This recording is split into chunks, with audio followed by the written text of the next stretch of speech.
नमस्कार, स्वागत है आपका लेटेस्ट लॉ यूट्यूब चैनल पर। मैं नवेंद्र कुमार। आज हम लोग जानेंगे कि नेशनल सिक्योरिटी एक्ट क्या है रासुका, क्या है राष्ट्रीय सुरक्षा कानून, और माननीय सर्वोच्च न्यायालय ने इसके संबंध में क्या गाइडलाइंस जारी किए हैं और इसकी अथॉरिटी कौन है, समय सीमा क्या है, अधिकार जो डिटेन्यू है, जो निरुद्धि है, उसके क्या अधिकार हैं, यह अन्य कानूनों से कैसे भिन्न है, कैसे अलग है ये अन्य कानूनों से, पुलिस एक्ट से इसका क्या संबंध है। यह वीडियो जो नेशनल सिक्योरिटी एक्ट से संबंधित है, हमारे एडवोकेट्स के लिए, यूपीएससी के जो स्टूडेंट हैं इनके जीएस का जो सेकंड पेपर है उसकी जानकारी के लिए, और स्टेट कमीशन के एग्ज़ाम में निबंध आता है उसके संबंध में लिखने के लिए उपरोक्त एक्ट से काफ़ी जानकारी उनको मिलेगी। इसकी हिस्ट्री क्या रही है तो हम जानेंगे कि स्वतंत्र भारत जब हमारा संविधान लागू हुआ वर्ष 1950 से पहले भी इस तरह के निवारक निरोध कानून आते रहे हैं। जैसे 1818 में बंगाल रेगुलेशन थर्ड, ये प्रिवेंटिव एक्शन से संबंधित था, और उसके बाद 1919 में रॉलेट एक्ट आया, जिसका हमारे महात्मा गांधी जी ने, हमारे बापू महात्मा गांधी जी ने इसका काफ़ी विरोध किया था और सत्याग्रह चालू किया था। उसके बाद जब हमारा देश स्वतंत्र हुआ, हमारा संविधान लागू हुआ, तो पहले तो ये कहा गया था, कांग्रेस गवर्नमेंट ने ये कहा था कि हम इसे जो है ऐसे एक्ट को लागू नहीं करेंगे, लेकिन देश की ज़रूरत थी, ज़रूरत के हिसाब से जो है प्रिवेंटिव डिटेंशन एक्ट 1950 को लागू किया गया, जो 25/2/1950 को 25 फरवरी 1950 को लागू हुआ। उसके बाद ये 1969 में रिपील हो गया। इससे संबंधित दो केस, बहुत महत्वपूर्ण केस आए। जो सबसे पहले केस आया Ramesh Thapar versus union of India, और दूसरा केस AK गोपालन वर्सेस मद्रास राज्य, जिनमें ऑनरेबल सुप्रीम कोर्ट ने गाइडलाइंस जारी किए थे। उसके बाद आया 2 जुलाई 1971 को maintenance of internal security act, जो काफ़ी विवादित रहा, और ये जो है जनता पार्टी गवर्नमेंट आने के बाद उन्होंने इसको रिपील कर दिया। उसके बाद 78-79 में कोई भी एक्ट, प्रिवेंटिव डिटेंशन से कोई भी एक्ट नहीं रहा। जब हमारी प्रथम महिला प्रधानमंत्री श्रीमती इंदिरा गांधी जी वर्ष 1980 में फिर गवर्नमेंट में आई, तो उन्होंने नेशनल सिक्योरिटी एक्ट 1980 को लागू किया। इस एक्ट में 18 धाराएं हैं, 18वीं धारा निश्चित है, और इसकी जो धारा 3 है उसमें यह बताया गया है कि कौन कौन व्यक्ति को गिरफ्तार किया जा सकता है, किस किस की निरुद्धि हो सकती है, यानी ग्राउंड्स फॉर डिटेंशन। इसमें क्या है, किन किन व्यक्तियों की डिटेंशन हो सकता है। धारा 3 में इसका वर्णन दिया है कि भारत की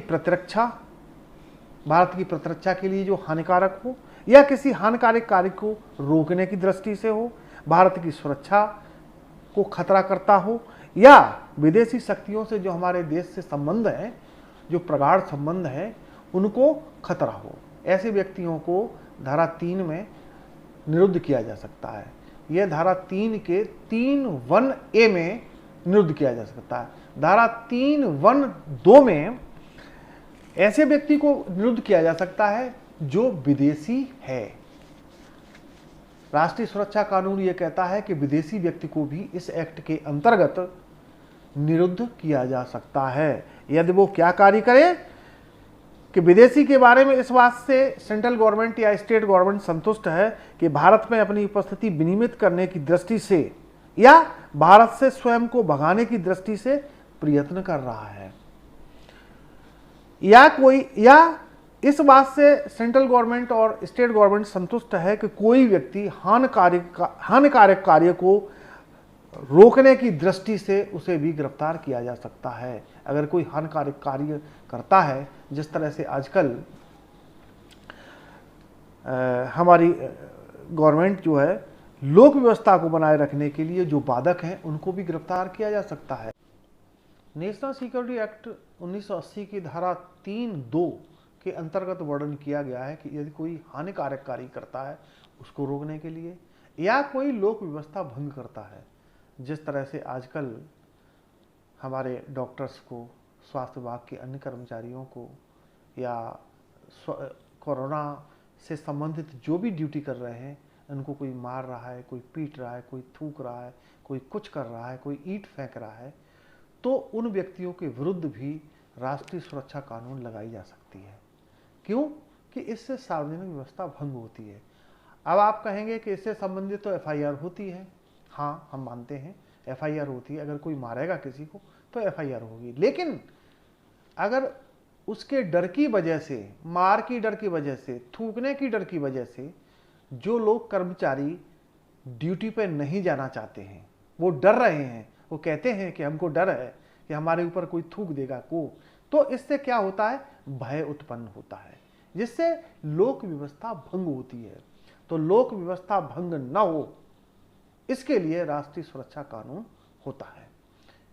राष्ट्रीय सुरक्षा कानून के अंतर्गत जब लोक व्यवस्था भंग होती है तो उसमें उसे गिरफ्तार किया जा सकता है और उस पर रासुका लगाई जा सकती है।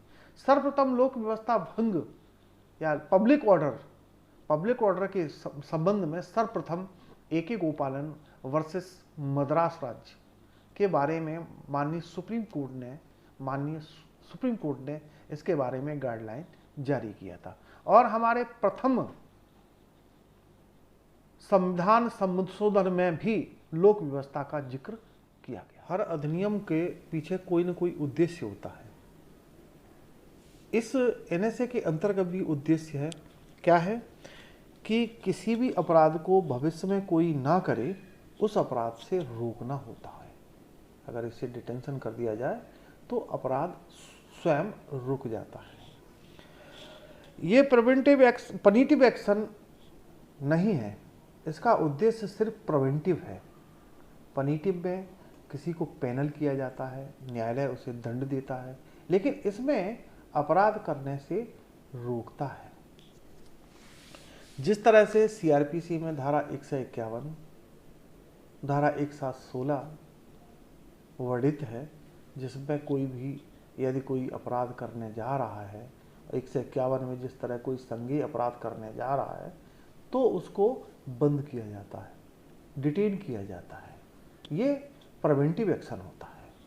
जिस तरह से गुंडा एक्ट भी जो है एक तरह से प्रिवेंटिव एक्शन होता है, और इसका उद्देश्य जो है, मुख्य उद्देश्य है केंद्र सरकार और राज्य सरकार के हाथों को सुदृढ़ करना।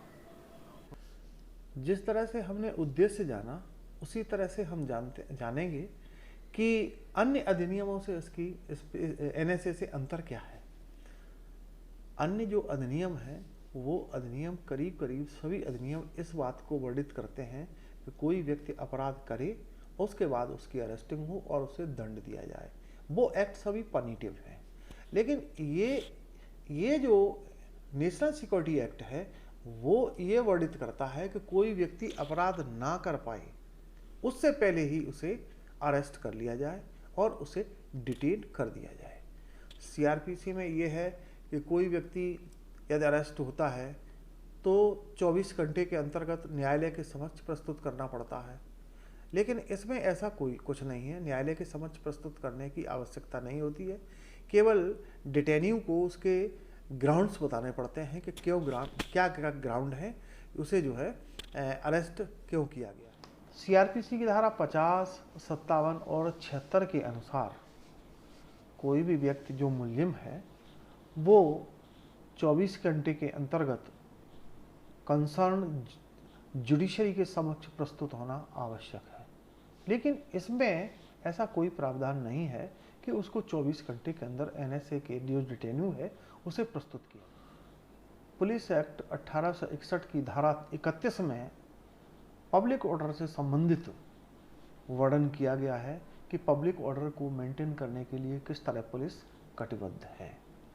ये public order NSA national security act से संबंधित जो प्रथम कॉन्स्टिट्यूशन का अमेंडमेंट हुआ था उसके अंतर्गत इसको जोड़ा गया था। डिटेन्यू के राइट्स क्या है? डिटेन्यू को राइट है कि अतिशीघ्र ग्राउंड्स ऑफ डिटेन जानने का राइट है, और उसको राइट है कि वो जो है एडवाइजरी बोर्ड के सामने रिव्यू की पावर है। और उसके बाद राइट टू वोट, अगर डिटेन्यू पर्सन केवल और केवल एनएसए के तहत बंद है तो अगर उसे वोट देना चाहता है तो वोट देने के लिए वो प्रार्थना कर सकता है और अपना वोट डालने का उसको राइट है। State of Maharashtra versus Prabhakar Pandurang में माननीय सर्वोच्च न्यायालय ने निर्धारित किया कि किसी के पर्सनल राइट का पर्सनल लिबर्टी का इन्फ्रिंजमेंट नहीं हो सकता। इसमें जो है उसने किताब लिखी थी तो किताब को छपने में कोई बाध्यता नहीं थी, क्योंकि स्टेट गवर्नमेंट ने उसकी किताब को जब्त कर लिया था। अभियुक्त व्यक्ति को गिरफ्तारी के कार्ड जानने का अधिकार होता है। Safe guard of arrest and detention of constitution article 22 में 1 से लेकर के 3 तक 1, 2, 3 ये अभियुक्त के लिए है, और 4 से लेकर के 7 तक ये डिटेन्यू के लिए है। इसमें वो ना तो गिरफ्तारी का कार्ड जान सकता है, ना ही वो अपनी पसंद का किसी वकील को कर सकता है। ये राइट सब जो है कर्टील हो जाते। AK Roy versus union of India, जो एनएसए के केस के नाम से ही जाना जाता है, मोस्ट इम्पोर्टेंट केस, जिसमें माननीय सर्वोच्च न्यायालय ने प्रतिपादित सिद्धांत किए थे, प्रिंसिपल लेट डाउन किए थे कि जो व्यक्ति एनएसए के अंतर्गत डिटेन किया जाता है उसको एक्यूज्ड की तरह ट्रीट न किया जाए, ह्यूमन डिग्निटी को पूरी तरह से माना जाए, ह्यूमन डिग्निटी को मेंटेन किया जाए, उसे एक्यूज्ड की तरह ट्रीट न किया जाए, बल्कि क्योंकि वो एक ऑफेंडर नहीं है, बल्कि वह ऑफेंस करने से रोकने के लिए डिटेन किया गया है। तो ये बहुत इम्पोर्टेंट केस है जो एनएसए के केस के नाम से जाना जाता है। हाल ही में माननीय सर्वोच्च न्यायालय ने एक ऐतिहासिक फैसला दिया है जिसमें कहा है कि अनुच्छेद 22(3)(v) निवारक निरोध की अनुमति देता है। हम इसे अवैध नहीं ठहरा सकते, लेकिन हमें निवारक निरोध की शक्ति को बहुत ही सीमित दायरे में प्रयोग करना चाहिए, अन्यथा हम महान अधिकार छीन लेंगे। भारत के संविधान के अनुच्छेद 21 द्वारा स्वतंत्रता की गारंटी दी गई है, जो लंबे कठिन ऐतिहासिक संघर्षों के बाद जीता गया है। इसे हम ऐसे ही जाया नहीं होने देंगे। हाल ही में ऑनरेबल सुप्रीम कोर्ट ने लुसीली Antony versus state of Kerala में ये कहा है कि ग्राउंड्स जो है वैलिड होने चाहिए, और डिटेंशन ग्राउंड और पर्पज ऑफ डिटेंशन में एक तालमेल होना चाहिए, वैलिड ग्राउंड होना चाहिए, जिससे लगना चाहिए कि हाँ वाकई में गिरफ्तारी इन कारणों के कारण हुई है। ऐसा नहीं होना चाहिए कि उसमें ये लगे कि ये ग्राउंड्स जो है बिल्कुल झूठे हैं। अथॉरिटी जो है धारा 9 से लेकर के 12 तक एडवाइजरी बोर्ड के रूप में इस एक्ट में बताया गया है। इस एक्ट में एडवाइजरी बोर्ड के समक्ष 3 हफ्ते से लेके 7 हफ्ते तक एडवाइजरी बोर्ड के पास रहता है। अगर वो सैंक्शन कर देती है तो धारा 12 में वो आर्डर दे सकती है समुचित सरकार को कि इसको जो है डिटेन रखा जाए, और धारा 13 ये कहती है कि किसी व्यक्ति को 12 महीने तक डिटेन किया जा सकता है। लेकिन हेडचिन हॉकिब वर्सेस स्टेट ऑफ मणिपुर 2018 में माननीय सर्वोच्च न्यायालय ने यह कहा है कि किसी व्यक्ति को एक बार में 3 महीने से अधिक नहीं रोका जा सकता। अगर दोबारा सैंक्शन फिर एडवाइजरी बोर्ड कर देती है तो उसको जो है क्रमशः इस तरह से 12 महीने तक रोका जा सकता है। एनएसए के अंतर्गत डिटेंशन अथॉरिटी डिटेन्यू को 5 दिवस के अंतर्गत डिटेंशन के ग्राउंड बताएगी, और विशेष परिस्थितियों में ये 10 दिन हो सकता है। और एनएसए के अंतर्गत डिटेनिंग पर्सन को विदिन 3 वीक्स रेफर करना पड़ेगा एडवाइजरी बोर्ड के समक्ष, और एडवाइजरी बोर्ड विदिन 7 वीक्स अपनी रिपोर्ट को स्टेट गवर्नमेंट को सबमिट करेगी। एडवाइजरी बोर्ड की जो प्रोसीडिंग होगी वो कॉन्फिडेंशियल होगी। उसके अंतर्गत डिटेन्यू और स्टेट गवर्नमेंट की तरफ से उनके रिप्रेजेंटेटिव ही केवल वहाँ उपस्थित होंगे।